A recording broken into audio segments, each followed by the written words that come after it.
என்றும் அவர் செய்த யாகத்திலே பிரதமையார் ஏகசேனா என்றும் எமது நாடு துருபதேயத்தை குறித்து திரௌபதி என்று தெரிவிப்பார். திரௌபதி என்று சொல்வார்.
தந்தை சுயோன வேள்வி ஏற்படுத்தினார்.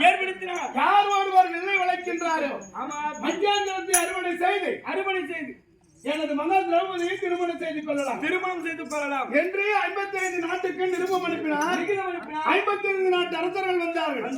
ஒவ்வொரு நாட்டு அரசர்களாக எழுந்து வில்லை வளைக்கிறார்கள். ஒருவராலும் வில்லை வளைக்க முடியவில்லை. அந்த நேரத்திலே எமது தந்தை முகமானது சோர்வையடைகிறது. 55 நாட்டு அரசர்கள் வந்திருக்கிறார்கள். ஒரு அரசராலும் வில்லை வளைக்க முடியவில்லை என்று சோர்வைக்கு நேரத்திலே அந்த தேசத்து அதிபதி மாவீர கண்ணனானவர் எழுந்தார். வில்லை வளர்த்து இழுத்து கட்டுகின்ற நேரத்திலே என் உள்ளத்தில் ஒன்று நினைத்தேன். நாம் உள்ளத்தில் ஒருவரை நினைத்திருக்கிறோம். ஆனால் இவர் வில்லை வளர்த்து கட்ட போகிறார். இவர்தான் வில்லை வளர்த்து கட்டுவாரோ? அப்படி கட்டிவிட்டால் இவர் தானே நமக்கு கணவராவா என்று நான் நினைக்கவும் ஒரு கருவண்டானது நாடி அழைக்கவும் சரியா போச்சுமா. திருமணம் இருக்கிறது. அந்த நேரத்திலே பேட்டியின் முன்பதாக ஒரு பிராமணர் வருகிறார். ஒரு அந்தனர் வருகிறார். எமது அண்ணா துஷ்டத்துவ மன்னனை கண்டார். ஐயா துஷ்டத்துவ மன்னரே, அரசர்கள் மட்டும்தான் வில்லை வளைக்க வேண்டுமா?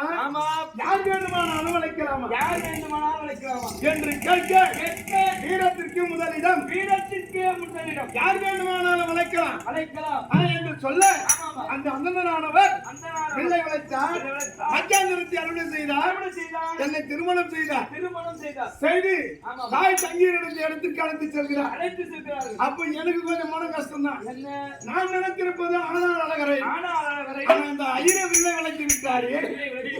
ஐயருக்கு மனைவியாகி விட்டோமே என்று மன கஷ்டத்தோடு சென்றேன். வெளியே நின்றபடியே அம்மா ஒரு கனி கொண்டு வந்திருக்கிறேன் என்று சொல்ல பார்க்காமல் உள்ளே இருந்த வண்ணம் அப்பா கனி என்று சொன்னால் நீங்கள் 5 பேரும் பகிர்ந்து கொள்ளுங்கள் அப்படி என்று தாய் சொன்னார். பிறகு வெளியே வந்து பார்த்தா மாமிகள் 2 பேரும் நிக்கிறோம். இது கண்ணி என்று சொல்வதற்கு கனின்னு சொல்லிட்டியாப்பா? அதனாலே 5 பேரும் பகிர்ந்து கொள்ளுங்கள் என்று சொல்லிவிட்டேனே என்று சொல்ல நான் மனிதனாக பிறந்தார். சந்தோஷம் கொஞ்சம் அதிகமா இருந்ததுன்னா பேசிக்கிட்டே இருக்கும்போது வார்த்தை கொஞ்சம் தடுமாறுமா. அவனும் சந்தோஷம் வந்து என்ன பண்றது தெரியாதுமா. அதே மனிதருக்கு கொஞ்சம் துக்கம் இருந்தாலும் வார்த்தைகள் சந்தோஷம். அப்படி அரசருடைய மகளை நம்ம ஒரு ஐராபாத் திருமணம் செய்து வந்துட்டோமே. அந்த கஷ்டத்தினால் அவர் கனின்னு சொல்லிட்டார். கனி என்று சொல்லிவிட்டார். தாய் சொன்னவண்ணும் ஐவருக்கு வாக்குப்பட்டு யாதொரு குறையும் இல்லாமல் வாழ்ந்து வந்தோம். என் பதிமார்கள் சொல்லியிருப்பாங்க துரியோதனை என்னன்னா செய்தா எங்களுக்கு கொடுமை சொன்னாங்களா? சரிப்பா எனக்கு தெரிஞ்சவங்க கொடுமைகள் செய்தார்.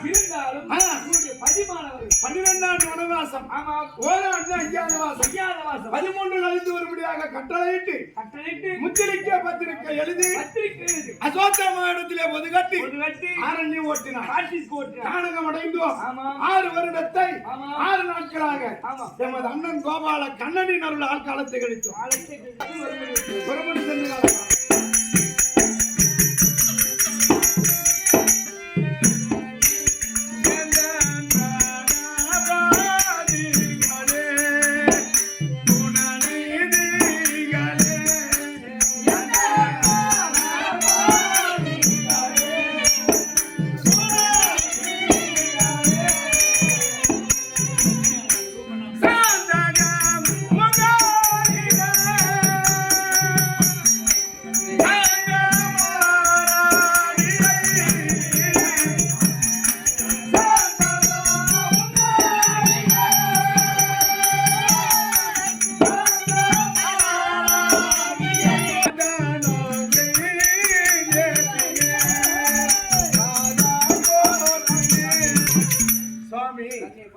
உங்கள் செந்தாமரை போன்ற திருவடிகளுக்கு பாஞ்சாலி அணைய கொடி வந்தனம்.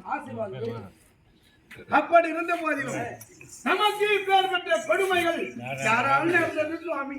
சபைய துரியோதனன்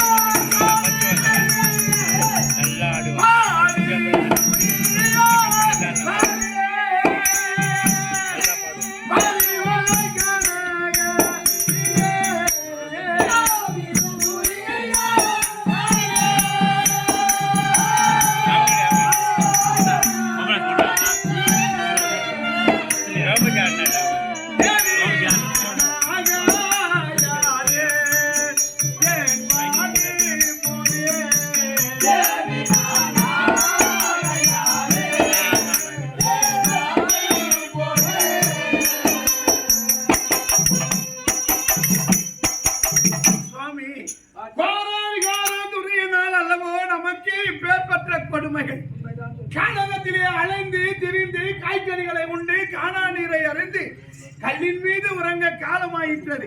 அப்படி இருந்த போதிலும் நீங்கள் 5 பேரை என்னை எப்படி பாதுகாத்து வருகின்றது? கண்ணிமை போல என்னையே